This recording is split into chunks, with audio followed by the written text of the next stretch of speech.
coming, everyone.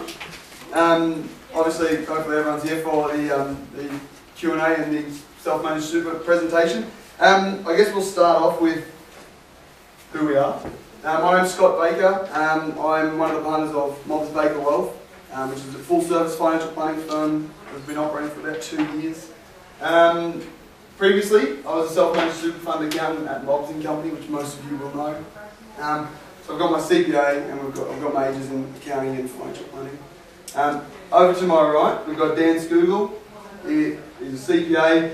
Dan's a director of Mobbs & Company, and he's a managing partner of the Caboolture office. Dan's been working in accounting for about 10 years.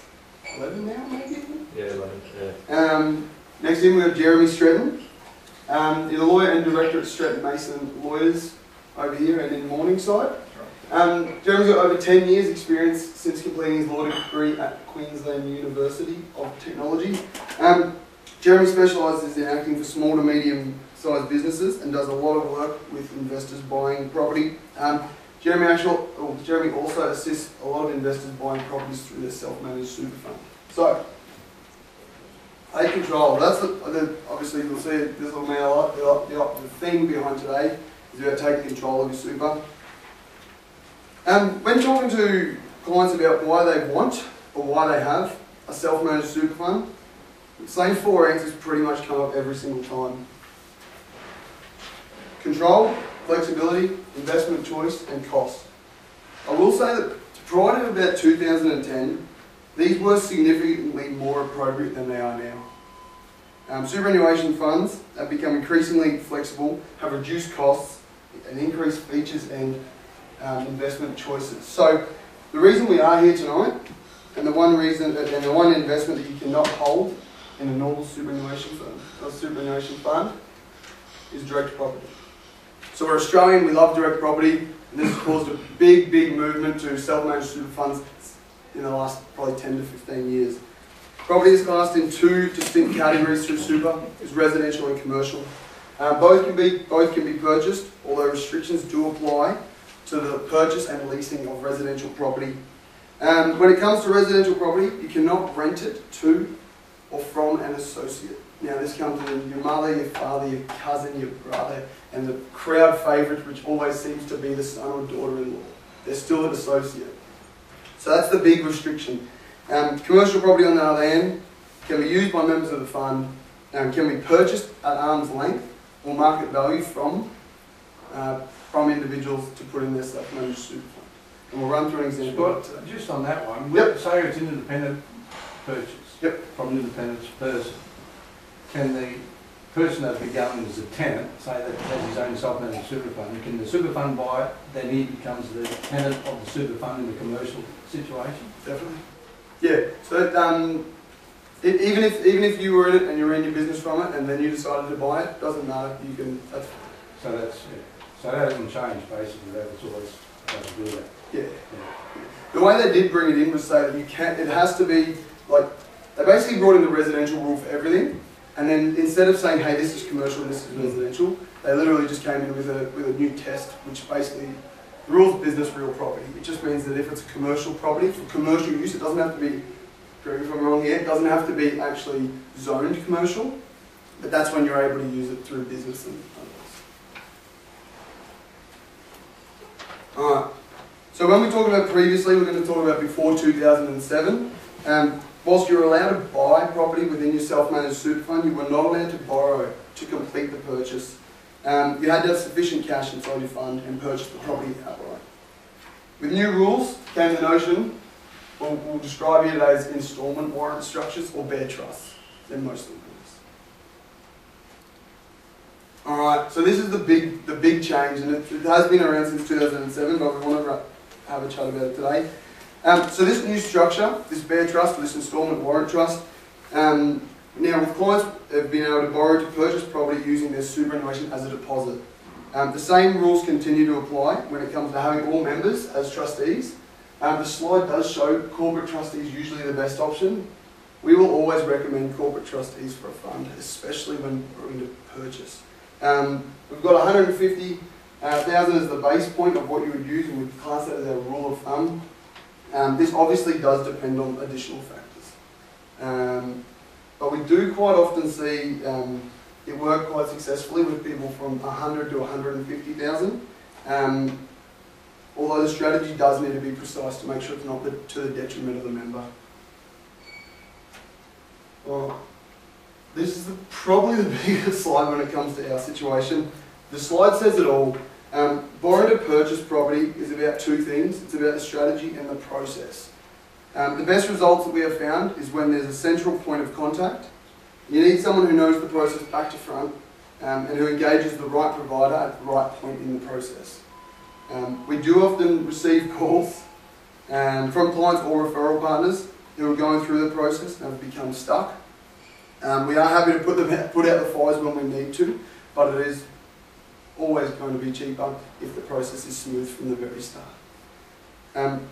Another point is we do advocate, we've got experienced banker with, we do advocate the use of mortgage brokers who are specialists in this field, because it is quite a specialised area.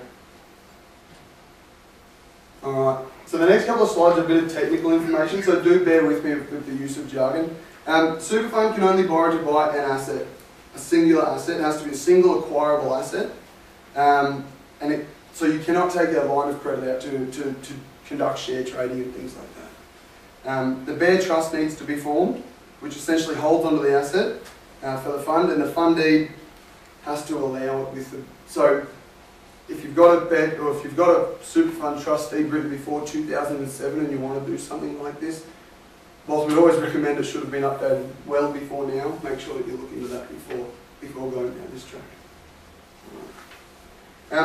Okay, so the borrowing is classed as what's called non-recourse, means the lender's only security is the asset purchased with the borrowed funds, and that's why we have the bare trust. It's the one that sits out to the side, making sure that the bank or any other parties can't come after the assets of the fund group regardless.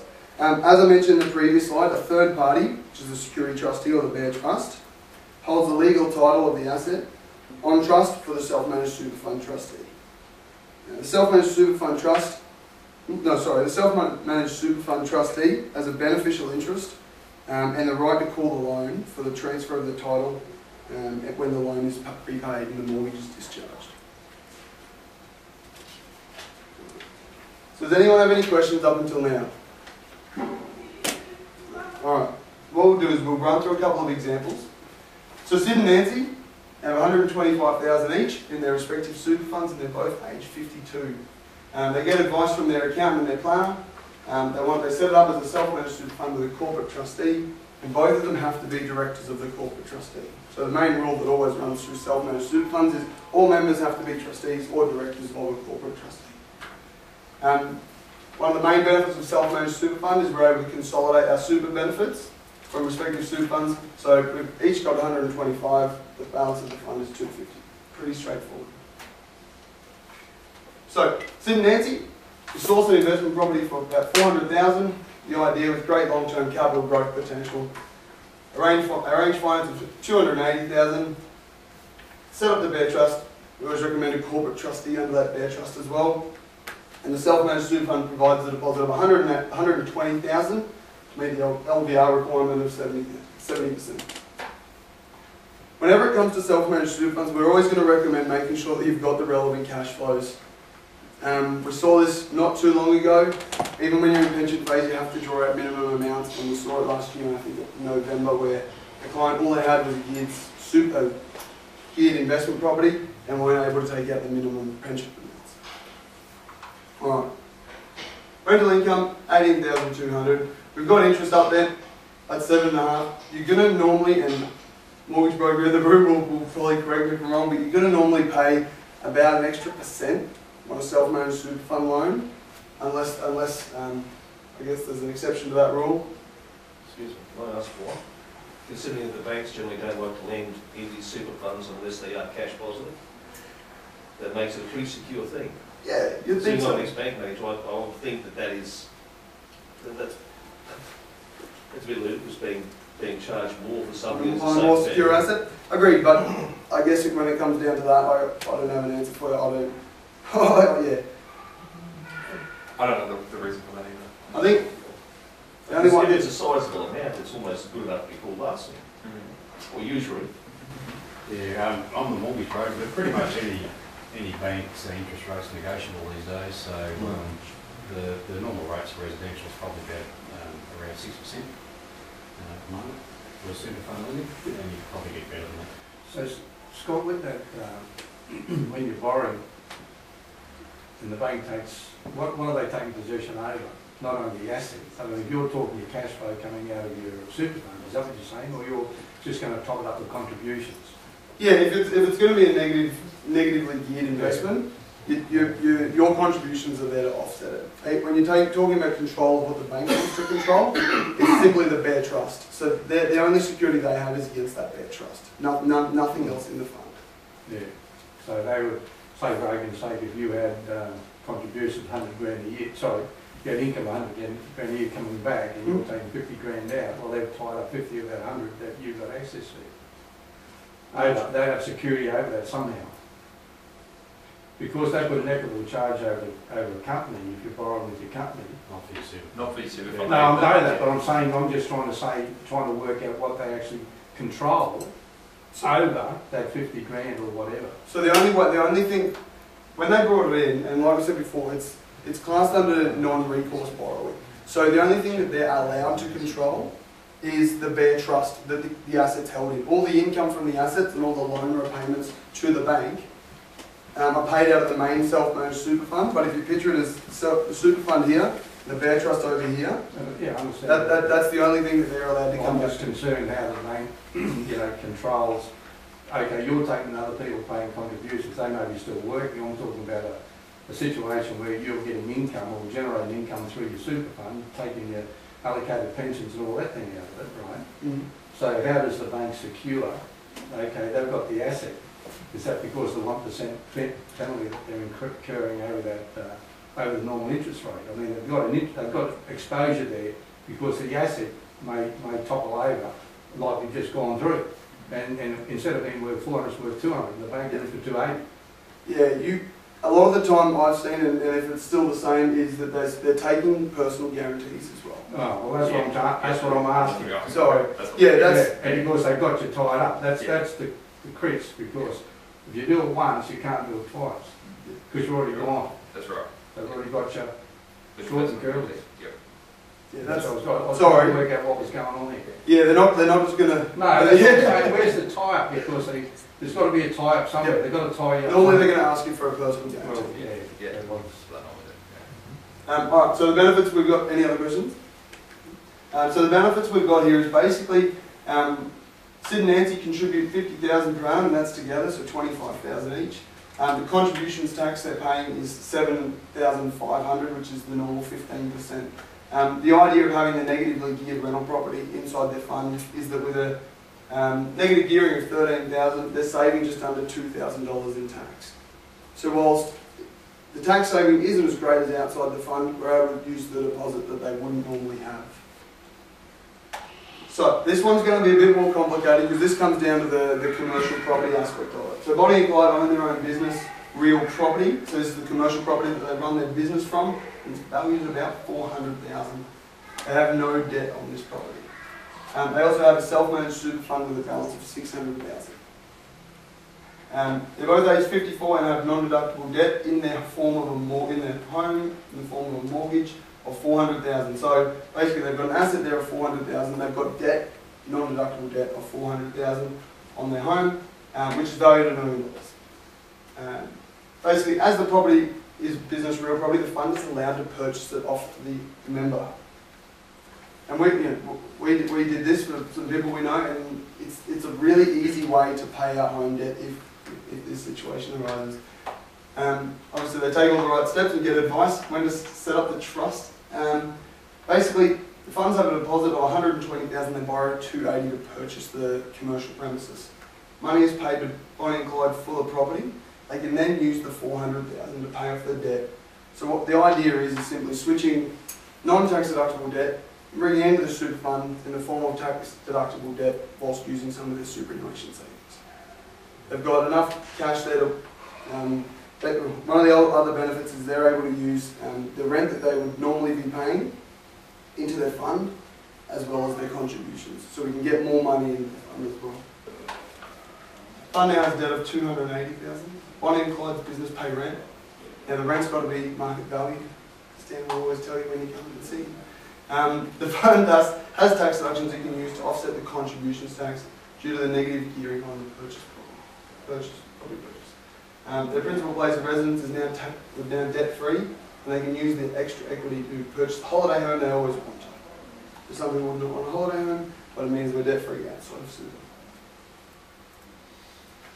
Self-managed super funds, as many people know, super is not an investment, it's not anything else bar structure like a company or a trust.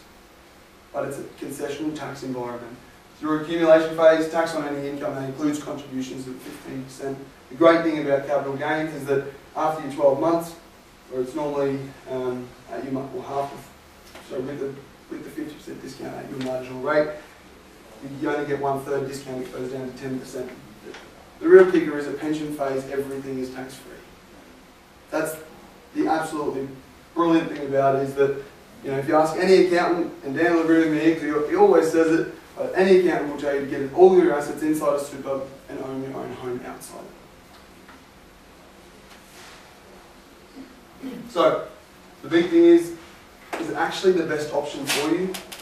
You have to consider insurance in the fund to pay out debt should a member die.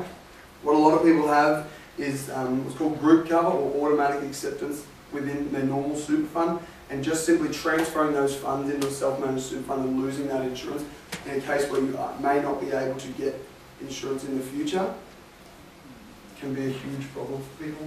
The ATO are also very strict, so play it right or pay the price, because there's a bit of a threatening thing. And the big thing is we want to make sure everyone does today is make sure that they get advice when going forward. Alright, so this is actually quite aggressive too. I don't know why I did that. So what I want to do is, I want to open the floor to any questions that anyone has. We've got a lawyer in the room, which is always nice. Dan or myself, so yeah, any questions? And if there's none, kicks them off. With your Scott, with your purchase of the trust, the only drawback to the trust, particularly if it's a high value product, is that there's no concession on land tax. Yeah, you still got the 350,000. Yeah, that's the first, but there's no concession after that. That's You're right. paying full fare and you're getting whacked heavy with it, I can tell you. The other thing that people with those is there's no capital gains on transfer once that debt's paid out, which is... Isn't that going to change that? They'll be putting it all over the papers lately with both the people inside Treasury and the people who are recommending things behind the public service are looking to fiddle with this now. They're looking to make certain that us so-called people who are wealthy, looking after ourselves, and they're going to get hit again inside there, so we're paying capital gains inside on property, inside the fund. Every time the budget comes around or comes close, they pull this one out, and they always do it.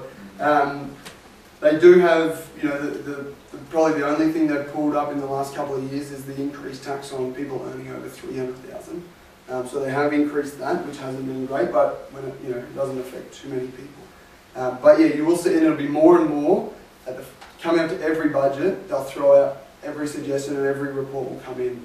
But normally, each year, and I'm not saying it will this year because I can't forecast that, but they always generally try and leave it alone. Secondly to that is that normally when they bring in rules when it comes to taxing super, especially self-managed super funds, they bring it in so that it only affects people going forward from a deadline like they did last year. When it came to Centrelink, there was a cut-off and it was 6 months ahead. So you're saying similar to the Chinese, they're ready for us to start in the States and they say it's all right, if you don't like that, we'll give you 15% on GST. I'm not saying any of that. Next question. Scott, a question I often have clients asking about, and be useful to run through in the context of this, is clients have a lot of questions around renovations, repairs and maintenance of property held within self-managed super, and the consequences if you do the wrong thing on that front. In regards to borrowing? So you bought a house in your self-managed super. What can you do with respect to maintaining the property, repairing it and renovating it. Yeah, that's all fine. So when you're in a super fund environment and not borrowing, in this instance I'll cover off borrowing too, you can do it just as you would outside of super. You know, as for general repairs, fine, whether you're managing or an agent's managing for you. Renovations are fine as well. It just comes back to the same principles that we deal with outside, so whether we'll be able to claim those as a tax deduction immediately or whether we'll be writing those off as a capital asset. When it comes to borrowing though, it's fine to do general maintenance and repairs as long as you're not changing the character of the single acquirable asset. So you couldn't, for example, and this is digressing a bit, but you couldn't buy a block of land and build a house on it because the single acquirable asset is just the land. You couldn't buy a renovation house. That particular point you just made there, what if you go for these current ones like Scotland's, you go to Brighton or someplace like that, and you did one contract, and it's for the land and the house being treated as a single entity? Yeah, and that's where we have to get the contract done. Normally the contracts are separate contracts, like you buy a house and you enter into a land contract as well, so you can't borrow the money to do the land. Oh, sorry, to do the build. One will be stamped, the other one won't be. Yeah, that's right. The other example of that is GJ Gardner, not just Brisbane. They, when you have a large builder like that, they're actually, some of the larger franchises are holding on to all the costs with an expression of interest building a house and then pushing through at the end of it. They're finding up there at the moment, the Brightwater. Yeah, Brightwater, they're doing a lot of it up there, definitely. You can do one completion contract, but you generally pay for it anyway. You pay extra. Oh yeah, exactly. But they're just, it's up to the builder when they want to hold that risk. That's it. And where do they draw the line for renovation versus repair? So for argument's sake, obviously putting an extension on another room or something like that, changing the floor plan would be a renovation. But what about if they just go through and paint the house, put new carpet down, flash up the kitchen, that sort of thing? Yeah, definitely. And then borrow the money. Okay, and then borrow the money, yeah, alright, in that instance, that stuff's fine to do. If you borrow to buy the house and you need new carpet, new paint, repairs are fine. It draws a fine line, and when we get to the end of the year though, you know, painting's a repair, carpet's a replacement, you know, your kitchen's buggered, you put the same doors on, new doors, you replace the skirtings around the edges, fine, that's a repair. You put you've got a house, a 1970s house with an orange bench, and you put something that's stone top, that's a capital improvement. If you're changing the character of the asset in question, that's where the line sort of draws. Of course, in pension phase, we're not too concerned about that because we can claim it all, but prior to that, yeah, we want to make sure we get repairs as much as we can. But it just depends on what exactly you've done and to what extent. Is there a way around that then? Like if you bought a property that needed to be redeveloped and you wanted to do that in a unit trust or something, and then Wouldn't be borrowing in said unit trust or just buying it? yeah, I don't know. Yeah, it depends. You're the expert.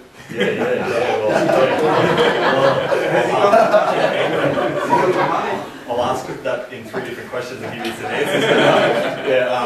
If you wanted to buy something in a unit trust, it then comes down to whether you're gearing or not gearing in it, so borrowing or not borrowing in it, and who else you have in the unit trust as to what you're doing. If you were doing that in a unit trust and it was a single asset and you were going to develop it, you could do it if the fund owned all the units and it funded it 100%.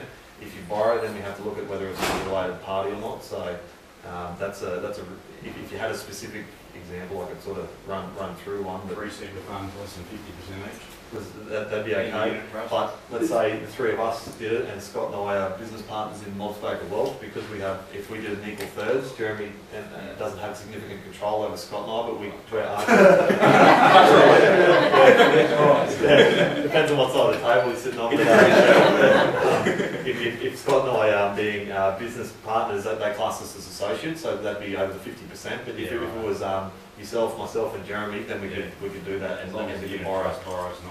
So when it comes to that, it literally gets complicated. The unit trusts are a touchy issue because when it comes to control and then perceived control, and then I guess that already grey area turns greyer when it comes to borrowing and not borrowing. So yeah, they're the first people that try and kind of go around those. Yeah, I mean it's easy not to borrow for your super fund. Yeah. Well, that's Depends on what you want to do, that's all. If you can avoid borrowing, it's better. Yeah, if you need to.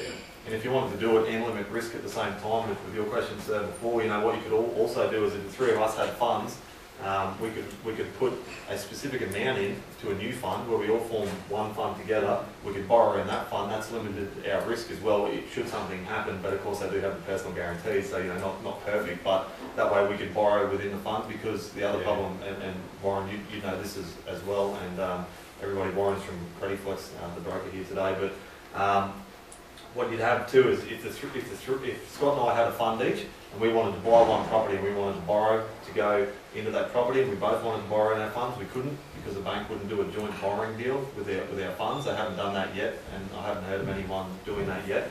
So that's where we might consider getting a new super fund set up where we both go in and that fund borrows. Not always ideal, because I personally would prefer a unit trust where you can get in and out a bit quicker, but it depends on what sort of situation you've. But wouldn't you be severally liable, individually liable? Yeah, I'd imagine they would with the guarantees. Yeah, Yeah. guarantees. Yeah. Better off, in that situation, you're better off to go individually, borrow individually, then contribute individually. Then you're not severally liable. Yeah, I just wouldn't like that, because I wouldn't be able to claim the tax deduction for it then based on the contract. Yeah, but if you're in a thing three files, you've got to watch out that you might finish up paying a lot. Yeah, if they went under or something, that's That's right. what I'm So saying, you're severally liable. Yeah. So if they went, and on that too, like the banks are only lending 70-80%. So I think it'd be a really limited circumstance where a house would drop down to that value. But you're right, if one of us went bankrupt, yeah, we'd pull the other one down with us. We're in a situation where we're individually, and then did our own things individually, but we still contribute as a whole. Yeah, so there's always pitfalls with each one. I think on your question too before about why the banks charge that extra 1%, because they can, because it's something different, like I'm thinking my only rationale behind it is they found something that's unique, and they think, well, we can make a little bit more of this because not many people are doing it. It's special and unknown, much like debtor financing or anything. I think 70% are not going to get mortgage insurance, are they? Yeah, so yeah, I think they've got all these little factors in behind, but anyway, they can make a buck off you. But it isn't new, it's relatively new. Like 2007 wasn't that long ago, and when they did, Westpac, were putting on seminars left, you were at Westpac? So we're good. No, just Westpac with the first ones to really say, we'll take this and run with it. And they were charging 14, 15 grand in bank fees. So it has come, a bank is, it's that immovable object, and they are coming back to, to normal lending practices. But 1% is good compared to what they used to do for it. Can I ask you a theoretical question, hypothetical? I will try my best. If you're going to get into this for the first time, Yep. and you're in a position to do it, you've got everything in your house. Yep. You've got a good wage, Yep. and you're paying into super at the moment, and you get, I don't know, say $13,000 a year is your superannuation going in.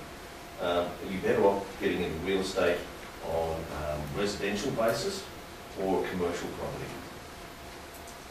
It's probably more of a property question. I like residential property because in certain things I'm risk adverse and some things I'm quite aggressive in. The things that I don't like is uncertainty when it comes to vacancy rates. Whilst obviously you've got a, you've got a significantly higher rental yield when it comes to commercial properties. If I could rent it myself, perfect. But at the moment I'm working the same office as Dan. I don't think we're going to move anytime soon. But I would prefer to take a lower rental yield over the uncertainty of having a vacant property. My personal opinion, obviously. Any questions? There's extremely high demand for rental properties in this area, I can tell you that now. I work for Richardson Ranch. The most we would have a property vacant is probably 2 weeks. And if you buy a standard 422, you're always going to have a tenant that'll rent that property.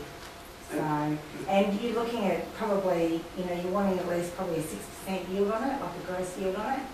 Anything under that's probably not worth it. It's a little bit hard to get at the moment. A lot of them are around that 5% to 5.5%.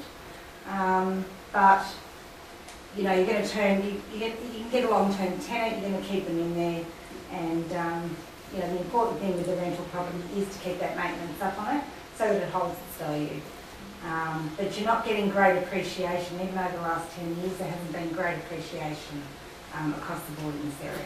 So, and to back, I guess when I say I'd rather that, is that about 3 months ago, the tenant moved straight out of my investment property in Budrum and went through all the right situations. We built it new, so we had maximum, non-cash expenses. and it was 6 days empty, and that was only because the tenant couldn't move in quick enough. We had a line of them up in budget. So, whilst it was always nice to get a higher yield, I'll take the certainty most days of the week. Can I also say, just adding to that, to make some money out of investment property, you need to hold on to it. The further you get out of the city, closer you are to the city, the more you're probably going to get the appreciation. So you need to really look at it as more of a long-term investment, of really a 10 to 15 year period. Does that make sense? Mm-hmm. So yeah, just from my experience. I was going to ask you guys a question, and I know it's a bit of a downer of a question, but I would say, what is the biggest, or the single biggest mistake you both see when doing this? When you have clients doing this? When they're buying property in super. Yep. Contract name? Yeah, contract name. So when they enter the contract, they don't set up the bare trust first. So you've got to set up the bare trust first before you sign the contract. Otherwise, it causes all sorts of double stamp duty problems. So people, they get excited, they sign the contract, and then they don't get the bare trust set up. So if you've got someone who wants to buy, or you want to buy a super fund, you've got to set up everything first before you enter into the contract. And Jeremy, how long does it take to set up a bare trust? It all depends whether or not they have a super fund already set up. We were just talking about this the other day, actually. Yeah. If the super fund isn't set up, what do you reckon? Well, we reckon if we wanted to push it, the problem is setting up the funds easy. We can set up a super fund within 3 days. ABN comes within 28, so that's all fine. Rolling over your existing funds into the funds is the slow part because it depends on who you're with. I rolled funds that my fund's out of Sunsuper. It took them 7 days. Fantastic. Other clients have had their stuff lost in the mail 3 or 4 times. It's not their interest to roll it out at any time soon in a hurry. They're capped at the time they're exiting, but 45 to 60 days. We say 60 just to be safe. So this is probably not a bad, kind of looks like we set it up there, but like we said, the two big things are the strategy and the process. The process is the biggest thing with this. We have to set up the self-managed super fund. The catch-22 comes in, so we get Jeremy to do up, and Sandy, hi Sandy, we get Sandy helps me out all the time. We get Sandy and Jeremy to set up the bare trustees. Catch-22 is that the address of the property's got to be in the bare trustee, and the corporate trustee of the bare trust has to be on the contract. So it's almost a case of holding on to it without putting anything down and nothing in writing, and having the real estate agent or the seller take your word for it that you're going to go ahead and do it. So you have to get both those documents at the same time done up to then make sure that you're putting the corporate trustee or their trust name on the contract. So what we do see, and we had a real estate agent as a client last year who just went, no, I've got this, we know what we're doing, nothing is listed, obviously. But it was a case of, they went ahead, did it, and they paid 2 times stamp duty, and then ended up coming and having to pay for us to go and fix it for them anyway. Plus they paid additional legal fees, not for Jeremy, in Brisbane, and it just ended up, trying to short circuit the process. It is a process. And that's like we said, the best outcome comes from when someone grabs it by the scruff of the neck for you and takes it to the right service provider at the right time. That's as simple as it is. So assuming you've got the self-managed super fund, how long do you take to set up the bare trust? A couple of days. Yeah. It's one. If you've got the self-managed super fund, the funds are in. It's not a long process at all. So the biggest limit is simply the control of the funds out. In terms of time, yeah. But it depends. Like Dan said, we get. It used to be hard to have to do checks. We get them electronically transferred now. But every now and again you'll get some fund who doesn't enjoy the fact that we're rolling over 200 grand, and they will lose it in the mail twice. You'll have to request it 3 times. And that's the sort of stuff that I guess not all the time, but you can be up against. Right, for Jeremy. Okay, you get something red hot. Yep. You want to buy it, and you're at the cricket. Get you. Yes, you will. Aiden's in 99. Now, you used to be able to do such and such or nominate. Yeah. What can you do? You can't do that because if you do or nominate these days, you have double stamp duty. Right. All you can do is you ring me and say, get off the couch on the cricket and set up the super fund straight and set up the bare trust for me straight away. Generally takes 24 to 48 hours. ourselves by the time we set up companies and bear trusts. So there's nothing you can do to secure the property on that day? Well, I What mean, about heads of agreement? you can do it like an expression of interest kind of thing, Right. which we've done up one, you know, for people to use if they want to. Yeah. It can be expression of interest. 'Cause if someone signs for something, they're more likely to go ahead with it. We find. So You you go can, heads of agreement or something like that? you can do a heads of agreement as well. Yeah, same kind of thing. As long as it's not binding, because as soon as it's binding, then you have double stamp duty Yeah, issues right. straight away. But something to tie them in a bit Yeah. more official. That's right. We've found in the last probably 12 months, we've done half a dozen, and we've told clients to use an expression of interest, and they've been successful every time. That's not saying that they will be forever, but we found that as soon as you have that sort of commitment, then generally we're all right. But as Jeremy says, they're not legally. Yes. But the point is that when someone signs something, normally they're more serious about it than they're not if they're just walking away. Same for if you're wanting to buy an apartment. Yes. No differentiation between freehold property to No. an apartment. No difference from commercial, residential apartments or anything like that. Same rule applies. Have to set it up first. The only problem with the apartments they used to have is that you would buy the car park and the apartment, obviously. Yeah. But under the single acquirable asset rules, for a couple of years, in the first couple of years, there was huge stink over the two assets and you're buying them both with borrowed funds. So they've sorted that all out, but Oh, yeah, okay. we still get a lot of people come in saying, you can't buy apartments. That's all fixed, but yeah, that's where if you can hear anything, that's where you So that could be a little bit of a... No, not anymore. They kind of brought it back, but we had heaps of people coming in and they must have had something on the internet or the news or something. Because, yeah, if you buy an apartment, then they talk about one or two, none, cars more likely none, but, yeah, okay, Yeah. So that's fine. yeah. Can you buy interstate as well? Sorry? Can you buy interstate? I don't see why not. No reason not to. We've had a couple of people buying Darwin and there's nothing been a problem there. Without borrowing, you can buy offshore as well. You know, although I would not recommend it. People were buying houses out of the States when they were doing them real cheap, without inspection and things like this. So, although if you're going to do that, I'd obviously say go get an inspection, but yeah, you can do it overseas even, so, yeah. You just can't holiday in it. Anyone want to have a South Yeah, exactly. Do an inspection over there for a week. That's right, take some drinks, yeah.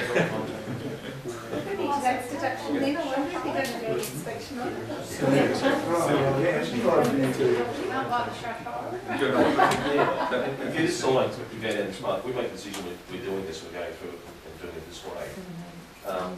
Opportunities come and go pretty quickly at the end of the real estate market. If we locate something, obviously we're going to be able to get the contractual side of this, the mechanism put together pretty quickly.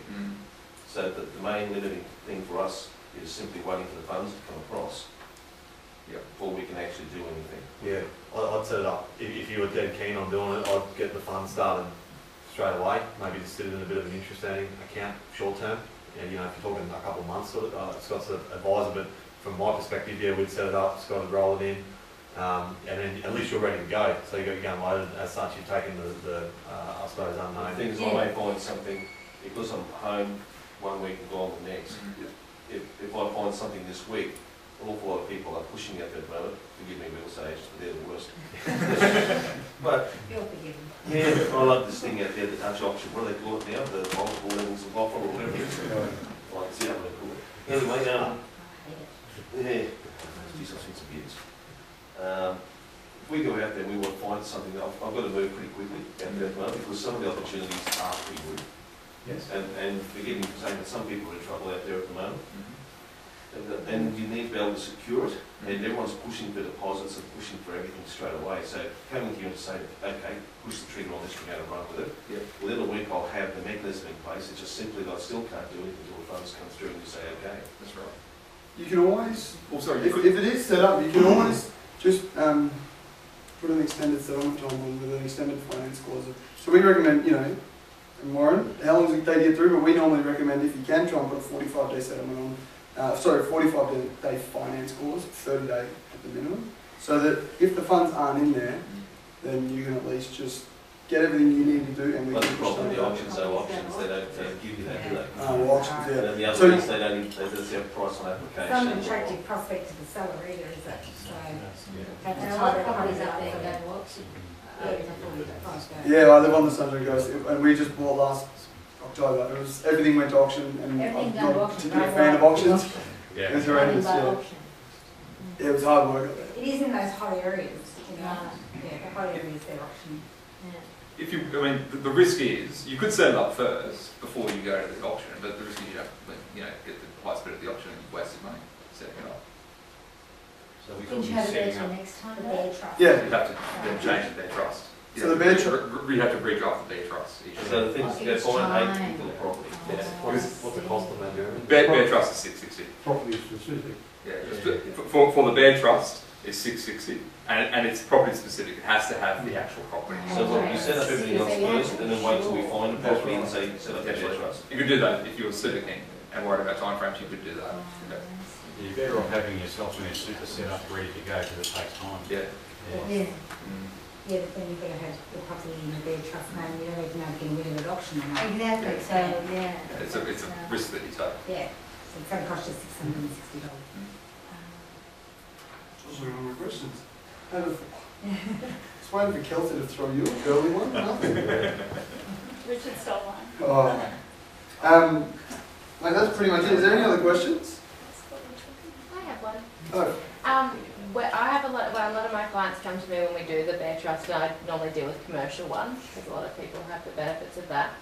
A lot of the things are around the arm's length transaction in relation to the leasing arrangement, Jeremy. So can you explain that one? Well, so long as it's at market value Mm-hmm. and it's a separate entity and it's running a business, then it's an arm's length. And are they able to have the corporate trustee of the bear trust being the landowner, the landlord as the tenant? No. There you go. So It that has to be, the bear trust is a completely separate entity. Completely separate entity. Well, you're talking about commercial or Yeah, residential? commercial. So the bear trust, all it does is own the property. That's all it does. It just owns the property as on trust for the super fund. And you said who couldn't be the tenant? The bear trustee can't be the tenant. Oh, all right, yeah. But the trustee could be the tenant of the super fund, could be the tenant. Yes. Right. In their business. Can I just clarify something? My wife just asked, like, we're looking at doing something really to try and help out at all that. Okay. She had a property. She can't do it. She can't, but that's what So the crowd favourite, and I see this so often, and Dan actually brought one up yesterday, is daughters, if they've got a different name, or sons-in-laws and daughters-in-law, because they have different names and they say. So when you have a self-managed super fund, it gets audited. So Dan or Kelsey or whoever wants, they will do the financial statements like you will with the company, and then it gets independently audited. So, and whilst everyone says, don't worry, the lease has a different name, it's Smith, not Adams, whatever, it's still an associated party. So you're not, unless you want to run a business from it. Lend money to any immediate family out of your super fund, so your brothers, your sisters, your parents, your kids, no one. I've investigated it with no super fund, so I know, yeah. So it's very restrictive, it's sort of the arm's length people, the residential, yeah. But you can lend money to someone else. Yeah, as long as they're not part of that related family. You can lend your own fund money too for the property purchase if you wanted to, pay yourself a There's commercial. a whole range of other things self-managed super funds can do. I mean, I've lent a few close friends money to their business because they've had financial issues. So I've linked them up on a commercial loan, a loan agreement, a director's guarantee, but that's the only security I've taken. Other ones I've had commercial, a mortgage over their property or a yacht even. The security, so The only thing to be careful there is to make sure the super fund trustee allows for lending, has the power to lend. correct. Most of them do, but just to double check Yeah. that. What was that figure before you said, Scott, regarding the $300 a year? What was that figure? Earlier the piece? Last year they brought in, Is that current or not? Yeah, that's It is current. I'll feel that one. So, yeah, that's they call it Division 293 tax. Yeah. So when you're earning over 300,000 and you're putting monies in the fund, they hit you with an extra 15% tax on your No, contributions. that's in contributions. You can Yeah, yep. So So if you already finished all that, there's no contribution. yeah, that's right. Yep. Yeah. And that's a hard one to get around if you're a high income earner. Yeah, we're really sort of stuck with that one. Yeah. Yeah, it's a bit nasty. Because the idea used to be that if someone had gone over their concessional cap, it wouldn't matter. But now it does. All right. Anyone else?